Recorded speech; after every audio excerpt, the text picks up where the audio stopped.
Je vous donne un petit fait. En 1954, le 29 mars, très exactement, elle écrit «Aujourd'hui, j'ai 30 ans». Or, à l'état civil, elle n'a pas 30 ans, elle en a 50 puisqu'elle est née en 1904. Donc si elle dit «Aujourd'hui, j'ai 30 ans», c'est qu'elle fait allusion à sa conversion, dont nous savons par le fait même qu'elle a eu lieu le 29 mars, hein.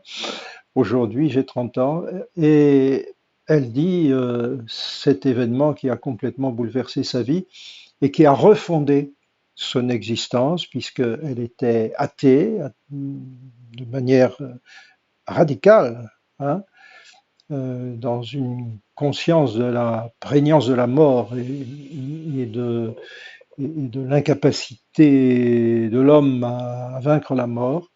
Et là, dans cette expérience de Dieu qu'elle fait, de la rencontre de Dieu, de la rencontre de Christ ressuscité, sa vie change complètement de sens.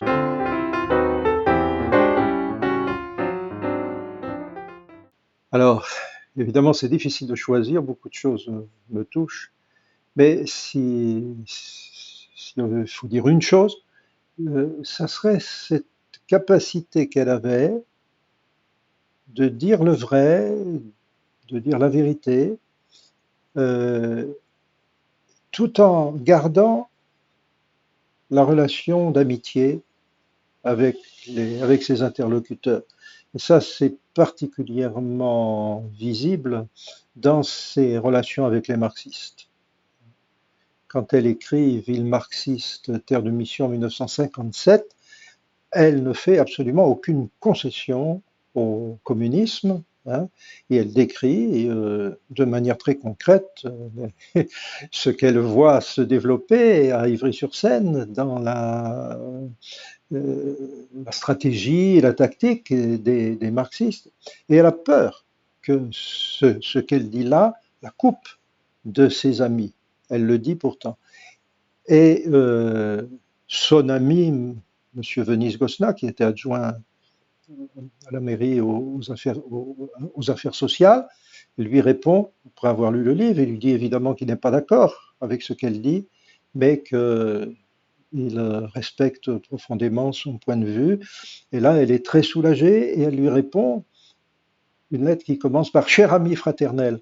Et ça, c'était pas dans ses habitudes d'avoir cette forme d'exubérance affective, enfin, car elle était quelqu'un de très réservé, mais voilà, elle avait gardé l'amitié.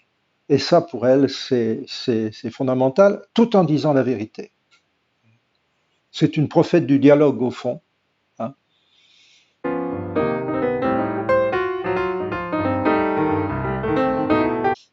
Elle est actuelle par sa capacité à lier la prière et la contemplation et l'action. C'est vraiment quelque chose d'essentiel chez elle. Son action sort vraiment de sa rencontre de Dieu, de sa relation avec Dieu. Elle est actuelle par le fait que sa foi est très vive et que son affrontement à l'athéisme qu'elle rencontre au jour le jour à Ivry, hein, et dont elle a elle-même l'expérience, son affrontement à l'athéisme est un stimulant pour elle, pour sa foi. C'est-à-dire que affronter à l'athéisme, pour elle, la foi doit grandir. C'est une occasion de faire grandir notre foi. Elle est actuelle aussi peut-être par le fait que, comme je le disais au début, sa vie a été complètement éblouie par Dieu à partir du moment où elle a fait la rencontre de Dieu, où elle s'est convertie. C'est un éblouissement, elle le dit elle-même, j'ai été et je suis restée éblouie.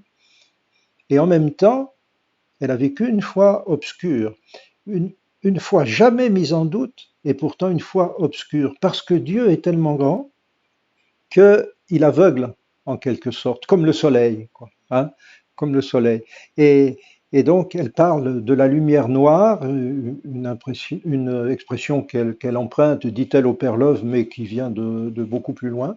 La lumière noire, Dieu, elle entre sans cesse, à la fois par la prière et par l'action, dans la profondeur du mystère de Dieu. En ce sens-là, c'est vraiment une mystique.